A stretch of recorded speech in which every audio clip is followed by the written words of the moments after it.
Hej, eller hoi. Spänt baby där Nissan baby. Jag mun almu mu west singela. Dan mun NRK, dan mun kon chavai manka intervju jag bad podcasta. Nu det west intervju alga. Hur fucka.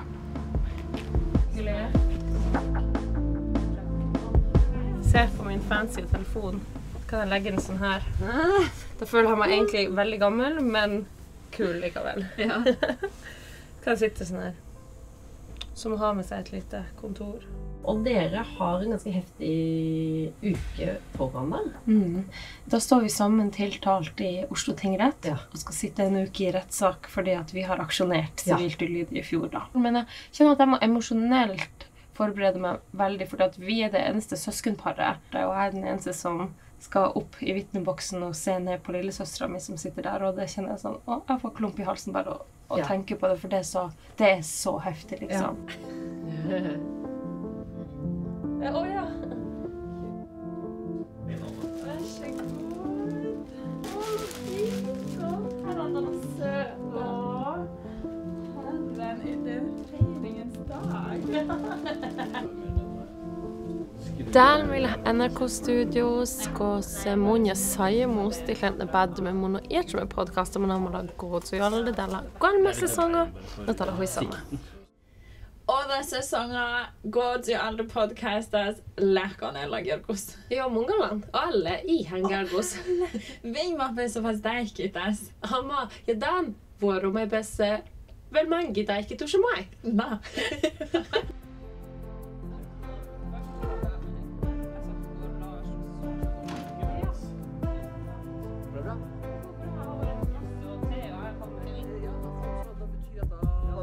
Astrid Skaren på NRK MP3. Velkommen til oss, Ella Marie, i dag. Tusen takk. Og ikke minst, gratulerer med en ny låt. Takk, dette er min debut. Hvordan er følelsen i kroppen i dag? Den er faktisk helt spesiell. Jeg har gitt ut låter mange ganger før, 7 år i band. Men så er det liksom første gang man går på Spotify og ser sitt eget navn. Ella Marie, liksom. Og da blir jeg sånn ekstra stolt når jeg liksom ser at folk liker det da. For det er så personlig. Bam! Da er du ferdig. Du er så enkel å gjøre, Ella. Det tror jeg ikke staten sier. Nei, jeg sier det.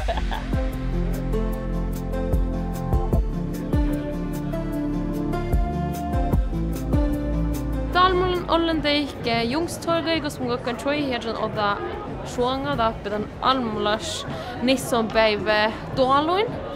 Nå til alle, hun står og Gutni, Whatskert om jeg kan se ut den avlaga live all my hotball. Og hun sa hun holder like uten, ja, at man har bores.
Erinovic baby.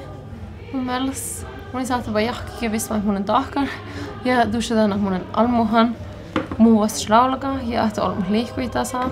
Wow! Ja oli the perfect ending tappe.